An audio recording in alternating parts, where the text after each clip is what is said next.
aké máš dosahy na tých reelskách. Vieš, niektoré tak akože úplný štandard, že najmenej proste tam vždycky je 200 a potom je to od 500, 600, 700, 800 proste, vieš, Čiže vieš vygenerovať 200 000 na reklamnú reelsku. Viem, úplne v pohode. Lebo sa tie reklamy, len si potom pretlačam to, akým štýlom chcem tie reklamy robiť. To by si mohla viac brať. A toto je práve, že ja proste neviem. Vieš, že proste ja neviem. Napríklad akože takto, ja som napríklad robila strašne dlho a to bol dôvod, prečo som akože odišla. Ja som milovala tú firmu. Milujem doteraz tie produkty, hoci kedy si aj kúpim niečo.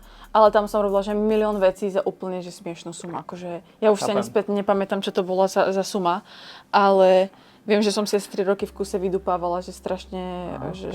Ty ako tvorca máš to dve možnosti, že buď dať väčšiu sumu a budeš mať menej práce a budeš sa na ňu viac fokusovať, alebo ťa to baví, dajme tomu, chceš viac toho robiť a si znižíš sumu a máš viac spoluprác. Áno, čo je ako keby, tá tvoja suma nie je nastavená zle, ale skôr nastavená štýlom, že chce mať viac spoluprác. Áno. Čo akože nie je zlé, lebo dajme tomu pravidelne ukazuješ novým klientom, ako vieš spracovať reklamu.